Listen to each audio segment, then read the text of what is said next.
Welcome to the Plant Spirit Podcast on connecting with plant consciousness and the healing wisdom of nature. I'm your host, Sarah Artemisia, and I am absolutely delighted to introduce our next guest to the show today. Shane Mendonsa is a music composer and sound healer who creates music with the plants, which has allowed him to explore his relationship with nature. He also practices sound healing with tuning forks, which is an extension of the work that allows him to explore the healing effects of music on bodies and spaces. So Shane, thank you so much for joining us today. Oh, thanks so much for having me, Sarah. I feel honored to be here.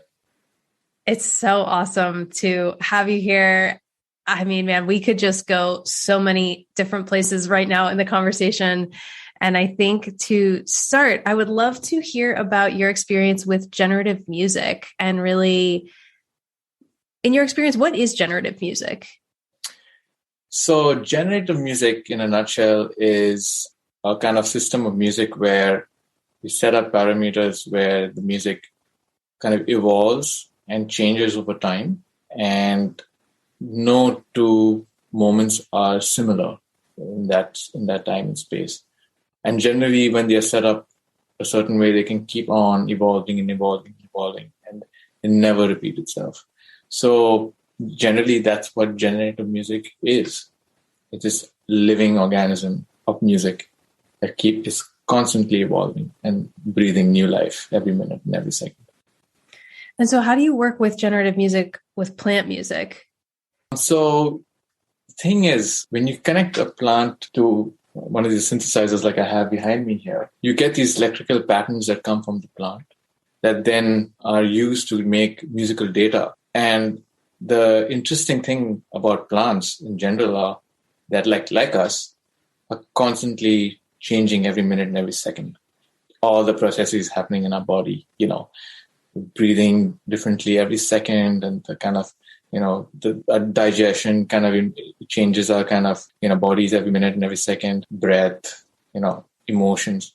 And so just like us, plants kind of embody the same physiology and states. And because of which the electrical patterns that come from the plant are always varied. And that makes for a great data set for generative music. And so for me, it made complete sense that would be the language for what I'd love to do. It also shows me, at least as a listener, that there's a living organism. It's alive and it's organic and evolving every minute and every second. And I think generative music does a good job of showcasing this kind of liveliness and this kind of organic kind of state. So that's why I kind of thought this is going to be the way I'm going to be able to make this kind of information come through, and the way it can kind of flow through would naturally just be generative, just because that's what I'm getting from it. So how can I set up instruments in a way that would allow the plant to just do its thing without me getting too involved beyond the point? Is that I set up the sounds and decide what parameters the plant will control in the music. And then once I hit the record button, I'm just going to listen and see what happens. See how the music evolves. And that's basically what generative music is. And that's why plant music is, in my plant music at least, the one that I've been getting from these beautiful beings here, wants to be generative and wants to be heard that way. Yeah, there's this experience that I have with your music where I feel like it provides almost like a nonlinear way for us to understand how to be present in the ever evolving moment. Yeah. And so with you working with both plants and sound and the intersection of the two, how in your experience do both plants and sound work as a modality to support healing? Well, the obvious thing from plants, besides music, of course, is that as an herbalist, you would know that we get our medicines from plants. We've been getting them for years and years. In India, that's where I'm from originally. We have a great history of Ayurveda, one of the oldest sciences of herbalism. And I benefited from that greatly. I remember doing this kind of herbal detox, a 21-day detox for myself. And they kind of limited you to certain food types. And I was so transformed, not just physically, but mentally and emotionally. Like that was best part about it, that you really feel the power of the plant there, really working with you. And even, growing up, I was always kind of used to homeopathy as a medicine. And so it was plant tinctures in some way, also working their way through me. And so right there, first and foremost, plants are like natural healers without even my involvement in music. But with music, for me, music is this kind of language that is kind of instinctive. Sound, actually, music comes from that source. And music has cultural connotation, but sound is such a instinctive kind of source. Like, when you go out for a walk in nature and you hear the birds sing, you hear, if you hear an animal in distress, or you hear a situation where things don't feel right, you listen to sounds and you're informed, by that sound, what the state of the environment is and what you're feeling. And you really don't need anybody to teach you that. You just have that from years of evolution. Of course, plants have got to do that because we come from plants, evolved through plants, as a species. So I think instinctively we have that language in us.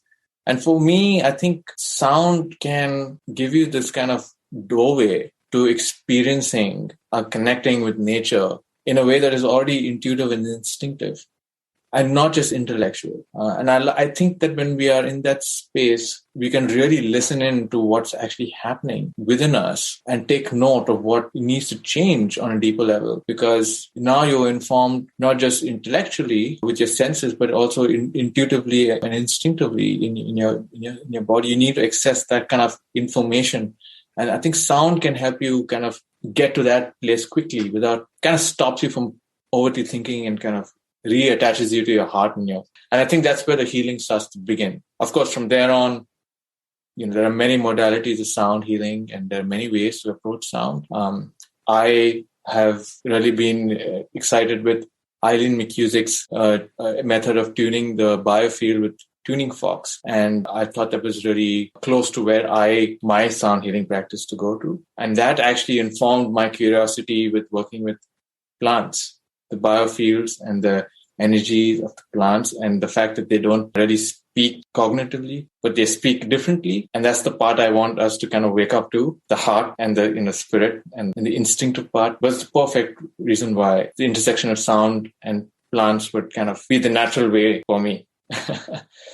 Amazing. Thank you for sharing that. Yeah, I hear so much in that working with the plants and the music, there's this almost like this pathway of direct insight, like direct awareness. Like we don't need to necessarily go through the mind to digest and understand things, that we can just go right there immediately through the vibration.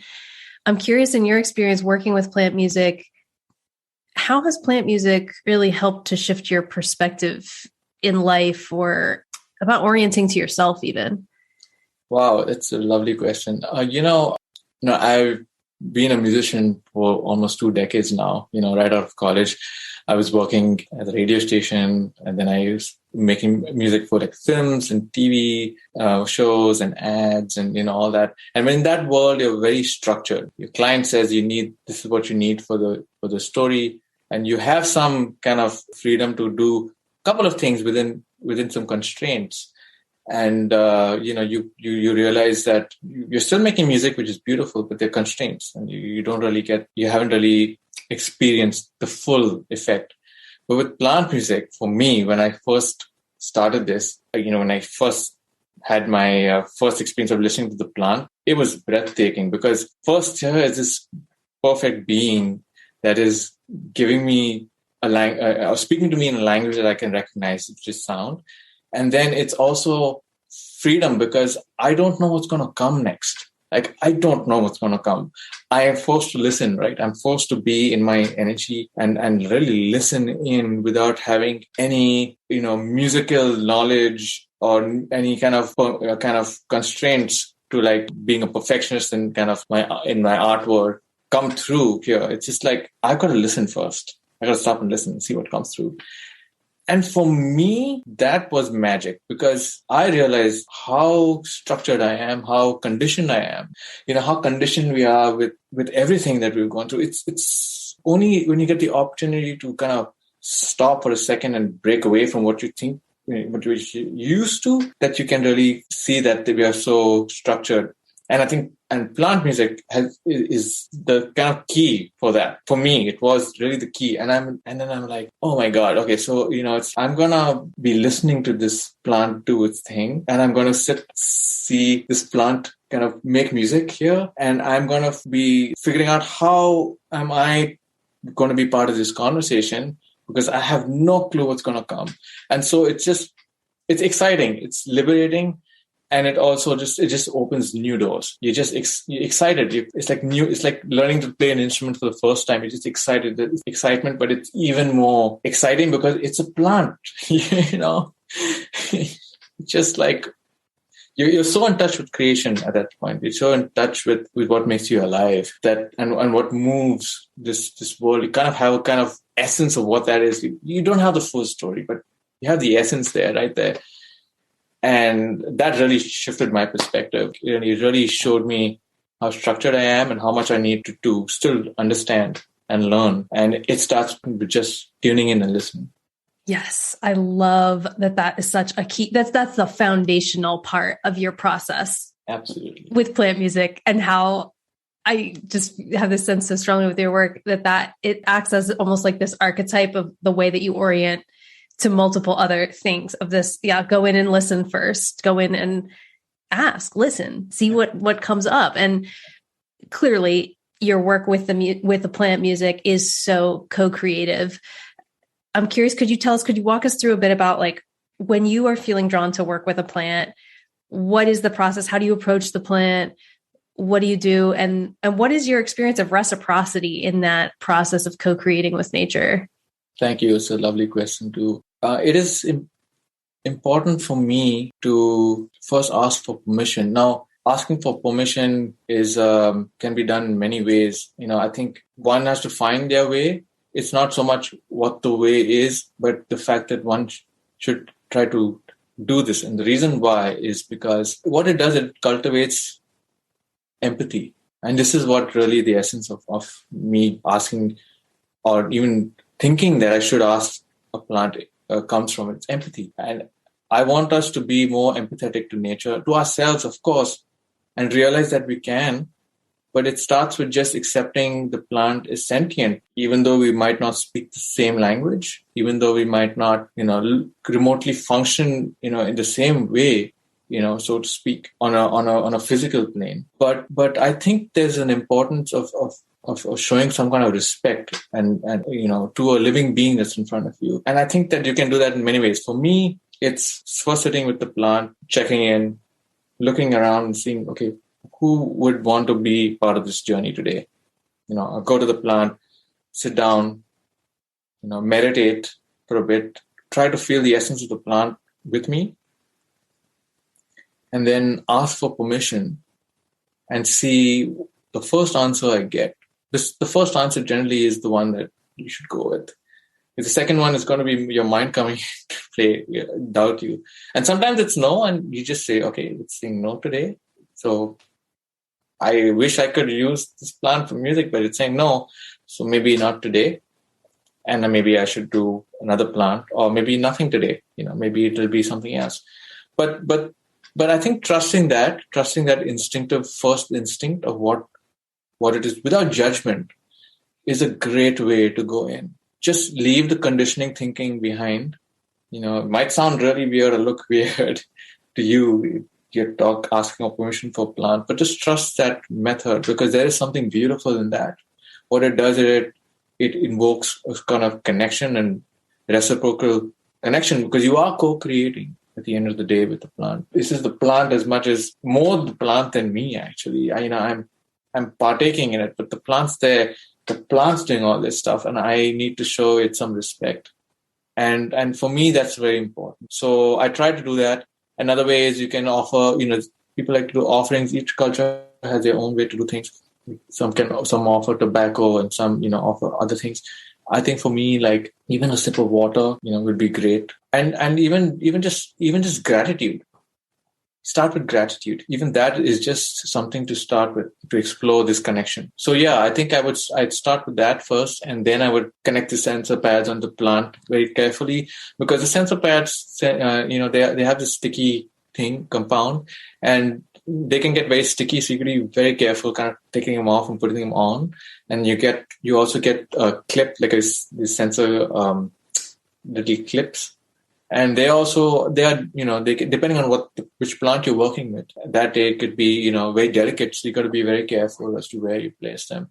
So I try to take as much care as I possibly can to make sure nothing happens to them.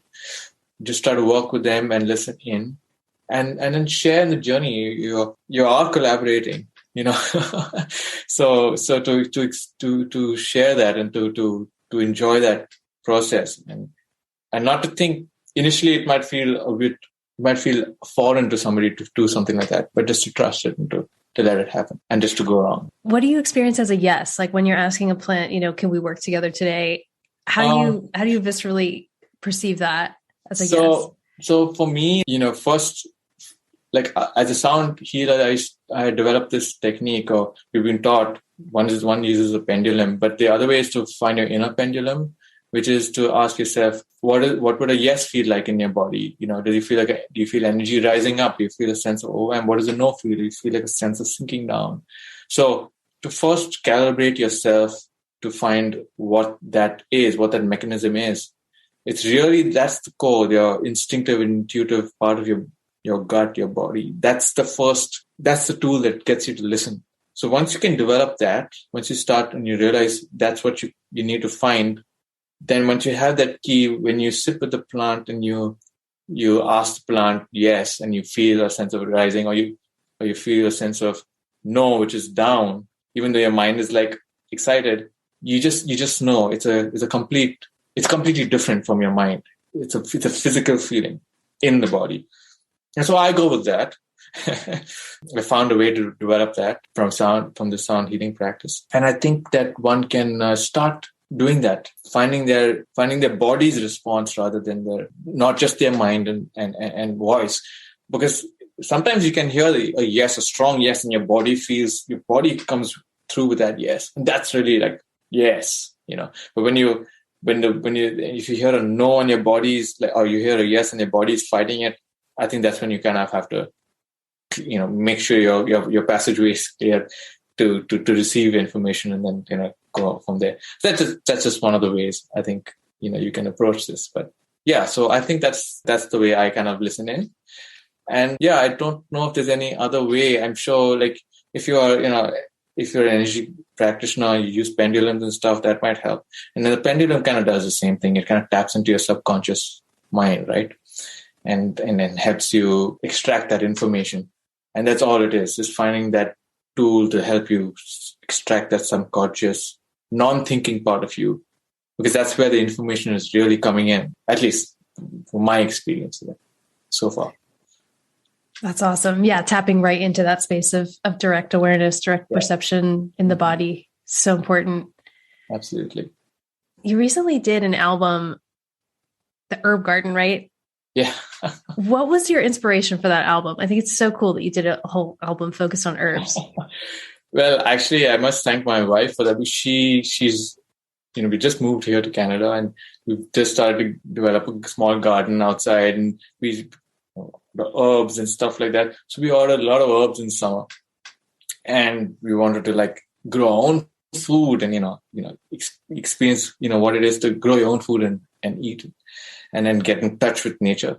And so I must thank her, Susanna. She's, she grew all these herbs. So when I had my plant system set up, I had all these beautiful herbs here, which I thought was perfect. I mean, this is the perfect way to start with these plants, because you're going to maybe consume them, but you're going to have to start a connection with them. And maybe there'll be this place where I'll have to put my mind and heart and really look at what's exactly happening, all from the process of creating with them to maybe consuming them, which is such a weird thing to say right now, but it's the truth. We've all come from plants, and we all need plants to survive. And therefore, I think this exercise was amazing that, I could start with herbs. I think it just happened. I think there was some divine way that it started. And coincidentally, of course, Susanna did bring those at home. But so I started with them, and it was amazing because each one of them was so uniquely different. Of course, we've all experienced them, eating, but on essentially with music, they were all so different. The parsley had a different rhythm versus the rosemary and the lavender. The tarragon was different. Like, they were all so interesting. Like, some of them would stop 20, 30 seconds and then start back up. They were almost like they were breathing, and you can feel like their breathing patterns were different. Like each one had their own rhythms and each one had their own kind of language. And it was just exciting, to say the least, to just get a sense of what that would be like in terms of sound. For me, at least, as somebody who loves sound, has grown up with sound and all their life being surrounded with sound and music, just to experience that inertly was so profound. So yeah, I got about, I think it was 6 or 7, I can't remember totally, but plants, and I started to work with them, and it just came one after the other. They couldn't stop for the first few months. I was just like amazed by them. And then, so yeah, there's so many plants that I still have to do, but, I'll work with and listen to. But those were the first few I started, which was just magical. That's amazing. Yeah, I was curious, could we actually just pull up a couple of samples from that album and chat about them? Because it's really cool. Absolutely. Awesome. All right. So we've just pulled up Rosemary. So we're going to listen to some Rosemary plant music here. Really excited for it.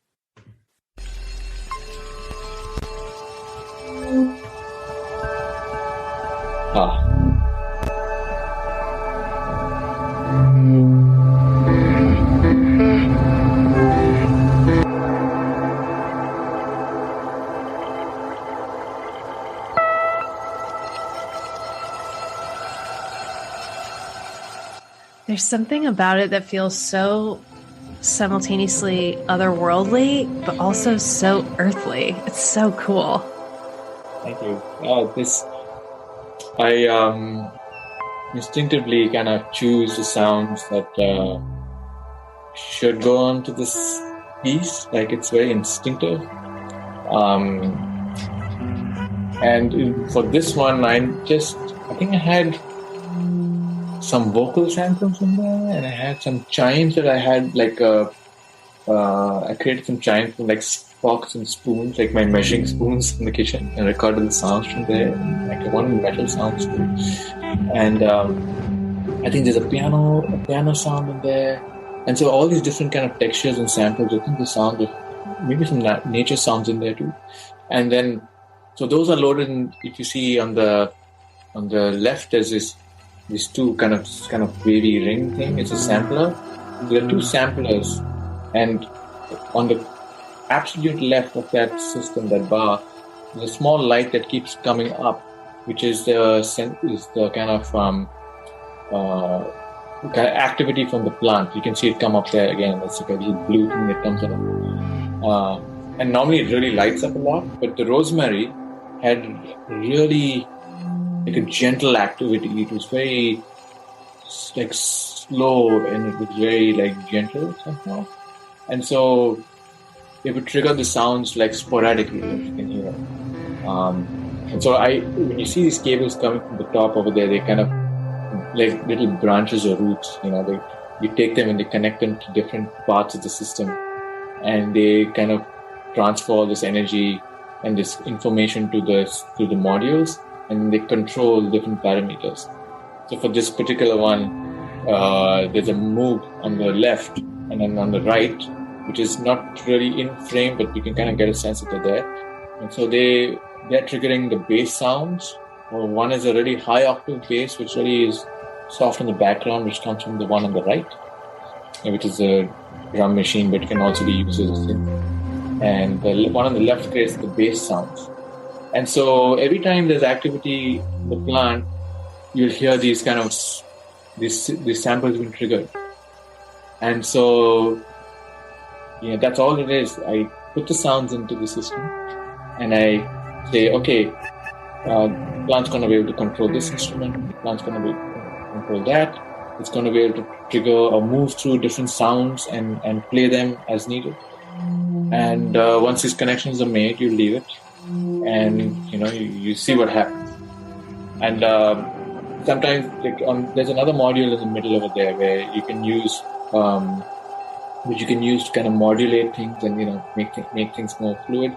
And then you can have the plant also inform that module and the rate at which it does that. So there are all different ways of doing things. And so for this particular one, they're hearing literally just hearing the Rosemary do things live. And this is all like as you see it. This is the actual take. There's no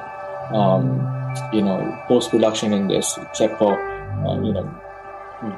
the recording is happening on a computer, so you can get the levels up so you can hear it, but there's nothing else going on besides what you just see live. So that's Rosemary for you. Truly generative. That's so cool. Thank you. That's so cool. They had the plant had the activity I remember was just very gentle and slow. The pulse, I don't know if you can see, there's so many lights pulsating, but where there's a sensor, there's a small white light which kind of pulses like that. And that's really the kind of, in a sense, like the heartbeat of the plant. And you can kind of sense like, this is the basic pulse, it's kind of information coming through. That's Rosemary there. Yeah, it's really interesting just listening to it. I'm getting this, as we're listening to it right now, this sense of almost like what it must be like to be at this almost like microscopic cellular level of like, what does sound in the body, what's the perception of sound in the body on like the cellular level? It almost feels like that, kind of just the way that the sounds are moving. It's really, really wild. Absolutely. I mean, really, it's really that. It's like it's a function of kind of elements in the body moving that creates the electricity, right? So you really listen to the subconscious part of what happens in your body. You said it's the music within you that you're not aware of that comes through, which I think is the best part of this. So it's unconscious music. So cool. Well, thanks so much, Shane. I'm gonna stop the share here. So that was really cool to hear Rosemary there. And I'm curious, in your experience with working with plant music, what's your experience of your own interaction? Like when you're recording, so you've gotten the yes from, we've done all of the, the gratitude, the offering, the opening, listening, going in, connecting the sensors, the plant music is playing.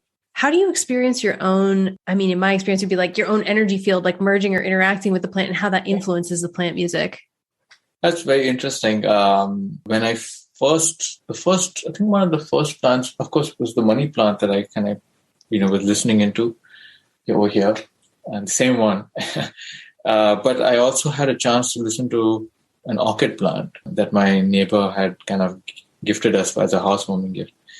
And I found something very interesting happening. And I remember writing immediately to the guy who kind of made the module. And I'm like, it's funny, the sensor would sometimes turn off and turn on, and I don't know why.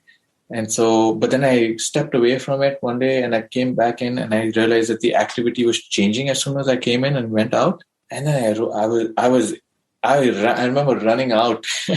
My wife was talking to my neighbor, and there was a thunderstorm coming, and I said, Sarah, "You gotta come in here." I think I can feel the interaction of the field with the plant and me coming in, and then I recorded all these little clips and videos of this thing happening. And so I wrote to the guy, and I was like, "Hey, I'm experiencing this. Have you experienced this before with your system?" And he's like, "Not too often. It happened once." And it's like, I don't know if you know this instrument called the theremin, where you move your hands and you can, it's a electromagnetic field, and you're interacting with it and creates music. And he's like, I think that's what's happening. So the thing here is that the charge the electricity that comes through the system is so mild that I was surprised that it was able to affect me, 1 to 2 feet away from the plant. And so that was my first experience of how I am actually in the actual energy field of the plant, and therefore I'm sure my field is affecting the plant and the music. And so that was the first insight. It came right in the beginning. And so I think I feel it does. Okay, as a scientist, let's say you might need a lot more data to confirm, but it's happened many times for me. And so I definitely believe that that's happening and that my energy is definitely connecting with the plant. In fact, I know I connected this plant. I was hoping we could, listen to it because I think this is also affecting, every time I'm here, this plant changes its music or changes its pace. And I've got a recording on the computer there. I'll send it to you. I don't know if we can find the right time this happened, but if we can maybe listen to it because it does really affect your energetic field. Like if I step away from it right now, it might start chiming a lot. And when I come in, it might stop and then slow down. And I've experienced that a couple of times. And it affects me, I think, subconsciously because I'm in the vicinity of the plant, right? And I'm affected by it, by its beauty, of course, by its energy, by its oxygen and the elements. And we're interacting with the breath.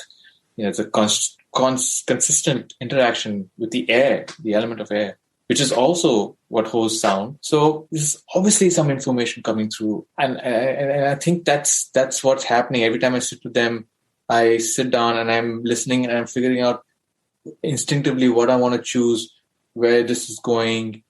And I don't really try to second guess it, I try to leave out all the kind of things that come with, being structured with, is it going to be, the right genre or is it going to be the right, I just throw all that out of the way. Whatever comes first, whatever feels good, I'm not going to judge it. I'm going to let that be and just let it go.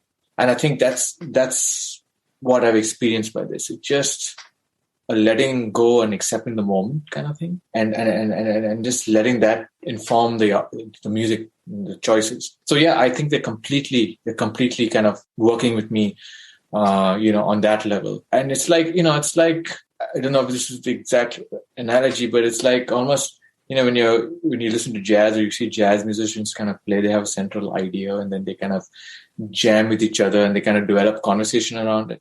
But, it's like that. But here nobody's trained in jazz, nobody's trained in the art form. You're using instinct. That's your training. That's your thing. I might have some musical knowledge from experience of making music, but I'm faced with a being that has its own, and it's not what I've gone through. And that's the best part because you're really not sure what's going to happen, and it's freeing. It's liberating. So I don't know. I hope that answers the question.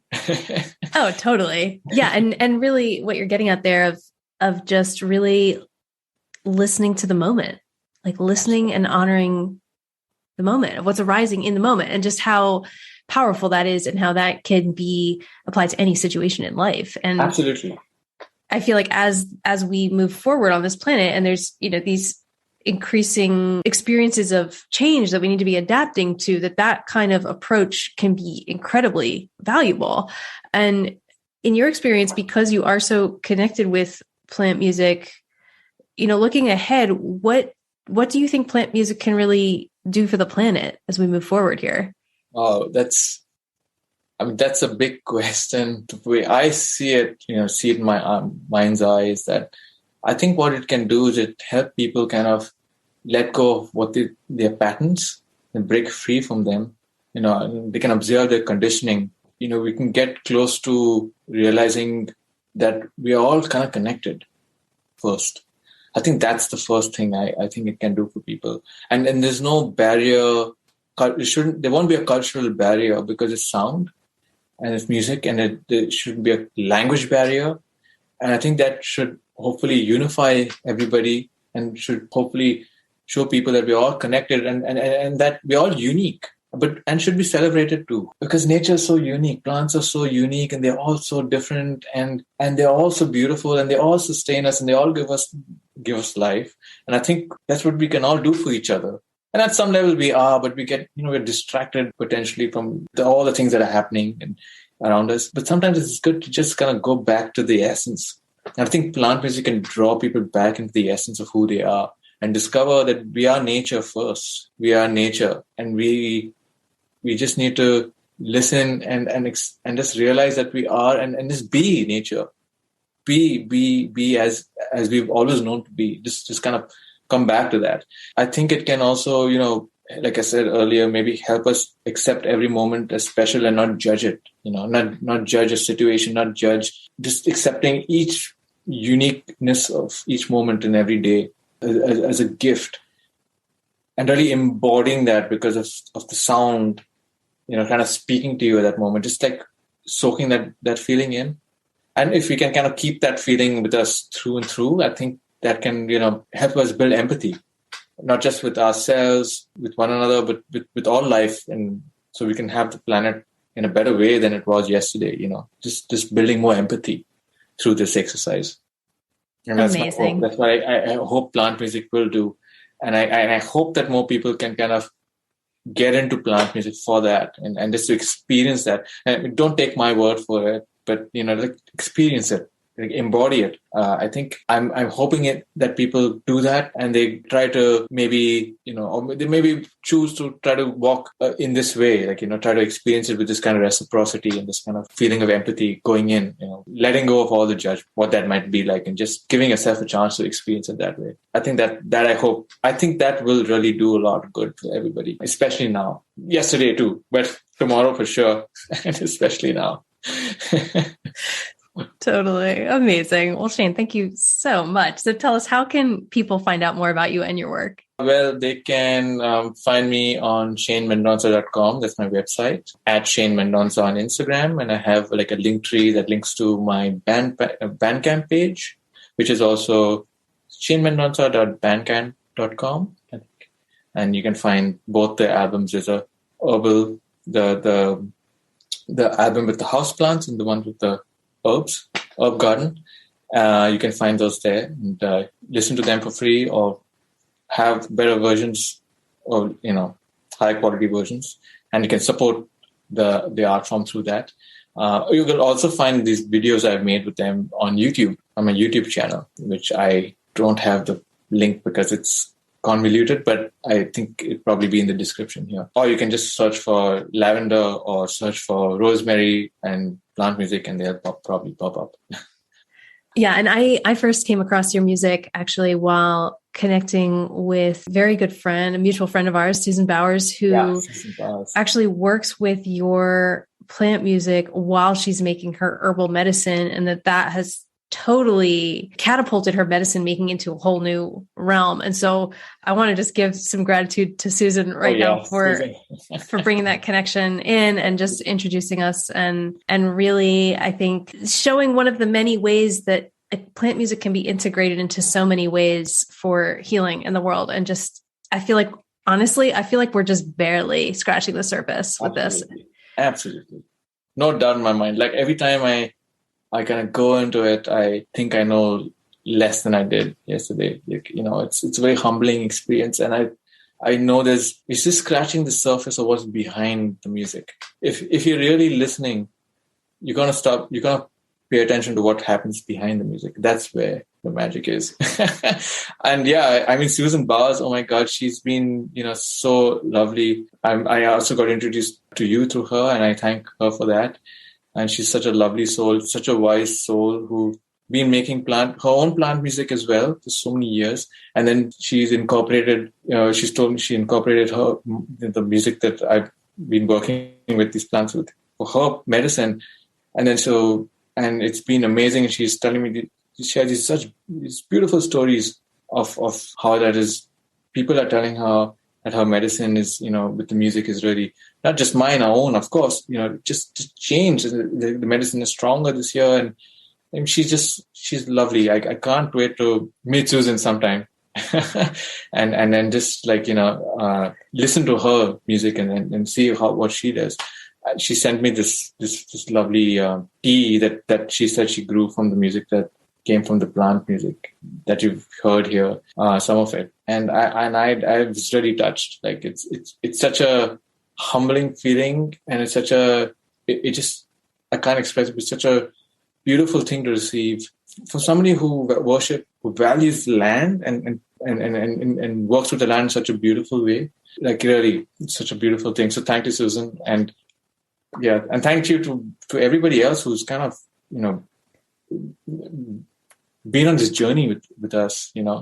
Of course, you for having me here, first of all, and my family, my friends, my wife, and all the colleagues and subscribers and random people who love and ask me questions. Really, thank you for kind of tuning in and wanting to kind of experience this. And I really hope that they go out and do this themselves too one day. And I want to listen to theirs.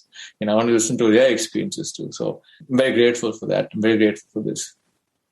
Amazing. Well, Shane, thank you so much for joining us. So cool.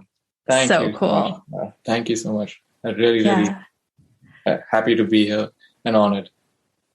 And thank you. And if I may say, the plants, I don't know if I can speak to them, but speak for them. But the plants, my God, like it wouldn't be for the plants that we're here. The plants have brought us all together again. And I must say thank you to all my plants who kind of worked with me through this journey, and I'll continue to send this message through the music, hopefully. Thank you to all the spirit guides and all the land, nature, and the people that have embodied this land here, the Anishinaabe of our Algonquin territory. Thank you for having me here and sharing your gifts along with these beautiful spirits. Thank you, thank you, thank you. And thanks so much for listening and joining us today on the Plant Spirit Podcast. I hope you enjoyed it, and please follow to subscribe, leave a review, and look forward to seeing you on the next episode.